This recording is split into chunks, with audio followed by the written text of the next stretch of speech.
నీకు కవచంగా ఉంటాయి. వెనుతిరుగొద్దు, వెనుతిరుగొద్దు.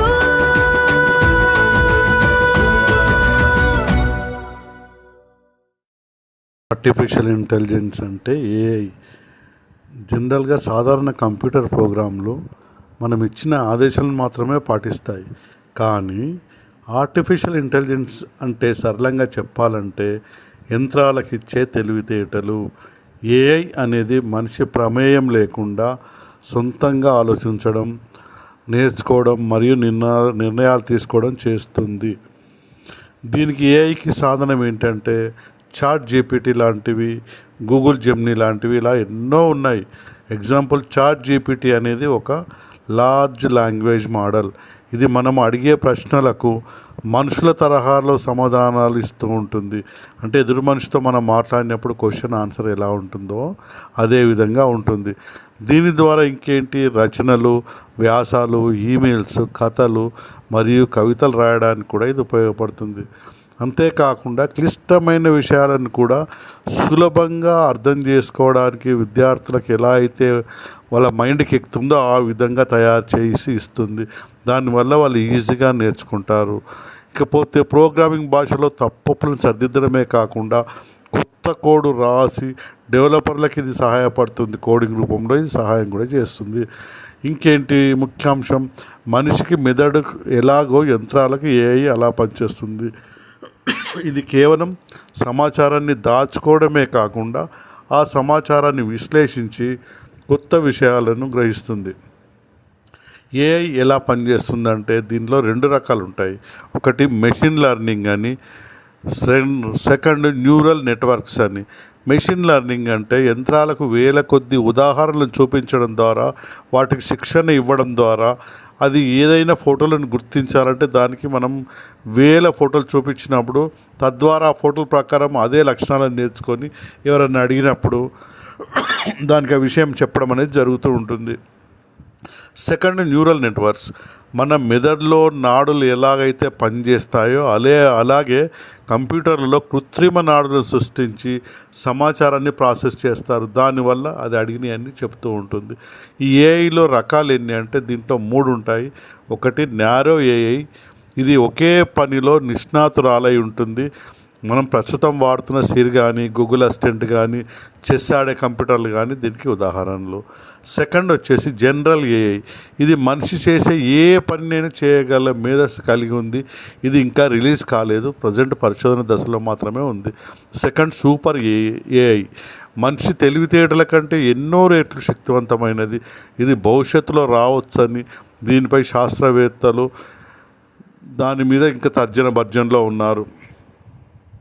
నెక్స్ట్, మన నిత్య జీవితంలో ఏఐ ఉపయోగాలు. ఆరోగ్య రంగంలో డాక్టర్ల కంటే వేగంగా ఎక్స్రేలు, స్కాన్ రిపోర్ట్లను విశ్లేషించి వ్యాధులను గుర్తించడంలో ఏఐ సహాయపడుతుంది. రవాణా విషయంలో వస్తే డ్రైవర్ లేని కార్లు ఇప్పటికే ఆల్రెడీ ఏఐ ద్వారా నడుస్తూనే ఉన్నాయి. వ్యాపారంలో ఆన్లైన్ షాపింగ్లో మీకు నచ్చిన వస్తువులను సూచించడము, రికమెండేషన్స్ లాంటిది ఆల్రెడీ చేస్తూనే ఉంది ఇప్పటికి కూడా.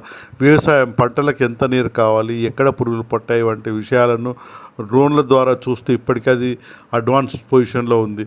దీని నైతికత మరియు భవిష్యత్తు ఏంటంటే ఉపాధి. కొన్ని రకాల పనులను యంత్రాలు చేయడం వల్ల ఉద్యోగాల ఖాతా ఏర్పడవచ్చు అనేది వాస్తవము. ఉద్యోగాలు చాలామంది పోతున్నాయి.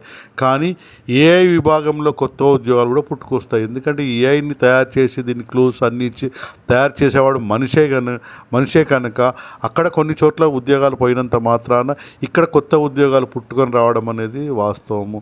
గోప్యత. మన వ్యక్తిగత డేటా దుర్వినియోగం కాకుండా జాగ్రత్తలు మనమే తీసుకోవాలి, లేదంటే ఆ గోప్యత అనేది నశిస్తుంది. దానివల్ల ఇబ్బందులు అనేది ఉంటాయి. ఇప్పుడు ఇంతే కాకుండా ఇప్పుడు ఆల్రెడీ మనం ఎప్పటి నుంచో కొన్ని వాడుతూ ఉన్నాం. అదేంటి, గూగుల్ మ్యాప్స్. ఈ గూగుల్ అందించే ఒక నావిగేషన్ మరియు మ్యాపింగ్ సేవ.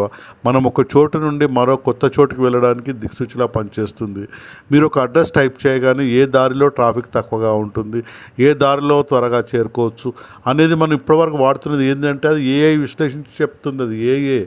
అదేవిధంగా కొత్త ప్రదేశాలకు వెళ్ళేటప్పుడు దారి తప్పే భయం ఉండకుండా మనకి ఇది ఉపయోగపడుతుంది. బస్సులు, రైళ్ళ సమయాలను కూడా తెలుసుకోవచ్చు. దగ్గరలో పెట్రోల్ బంకులు ఉన్నాయా, హోటళ్ళు ఉన్నాయా, ఆసుపత్రికి ఎలా వెళ్ళొచ్చు, మనకి ఎల్పిజి కావాలి, సిఎన్జి కావాలి, అన్ని చోట్ల దొరకవు కనుక అలాంటివి కూడా మనకు కనుక్కోవడానికి ఏఐ అని పనిచేస్తుంది. ఈ ఏఐ కాకుండా ఇంకోటి మనం ఇప్పటికీ ఆల్రెడీ వాడుతున్నాం, మనకు తెలియదు. అదేంటంటే నెట్ఫ్లిక్స్. ఇది ప్రపంచంలోని అతిపెద్ద ఆన్లైన్ వీడియో స్ట్రీమింగ్ ప్లాట్ఫామ్. ఇందులో మనం సినిమాలు, వెబ్ సిరీస్లు, డాక్యుమెంటరీలు చూడవచ్చు. దీన్ని ఏంటంటే మీరు నెట్ఫ్లిక్స్లో ఒక సినిమా చూసారనుకోండి, మీ అభిరుచిని బట్టి మీకు ఇది నచ్చవచ్చు అని చెప్పి అదే రికమెండ్ చేసి మనం అనుకున్న మరికొన్ని సినిమాలను కూడా డౌన్లోడ్ చేసి మనకు అందుబాటులో ఉంటుంది. మనం ఏ సినిమాలు చూస్తున్నామో, ఎంతసేపు చూస్తున్నాము అని డేటాను ఏఏ విశ్లేషించి మనకు నచ్చిన కంటెంట్ను మాత్రమే ముందు వరుసలో తీసుకొచ్చి ఉంచుతుంది. దీనివల్ల మన నచ్చిన సినిమాను వెతుక్కునే శ్రమ తప్పుతుంది. ప్రపంచవ్యాప్తంగా ఉన్న వివిధ భాషల సినిమాలను మన ఇంట్లోనే కూర్చొని చూడవచ్చు. ఒక్కసారి సబ్స్క్రిప్షన్ తీసుకున్నామంటే యాడ్స్ లేకుండా సినిమాలు చూడవచ్చు.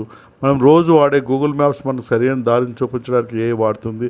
అలాగే నెట్ఫ్లిక్స్ మనకు నచ్చిన సినిమాలను సెలెక్ట్ చేసి ఇవ్వడానికి ఏఐని వాడుతుంది.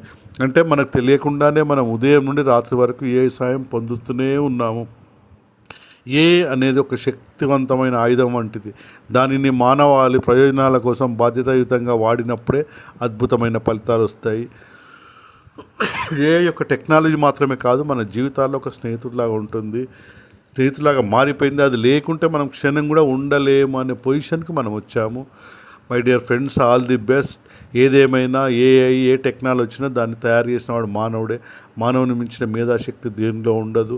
దీనివల్ల ఉద్యోగాలు పోతాయి. ఎలా అంటే పనికిరాని టెన్షన్స్ పెట్టుకోవాల్సిన అవసరం లేదు. ఏది కనుక్కొని ఏది చేసినా మనిషి అనేవాడు తెలివిగలవాడు అన్నింటికంటే. కనుక మనం తలుసుకుంటే మనకు అందుబాటులో ఉంటాయి. All the best. జై హింద్, జై భారత్, వందే మాతరం.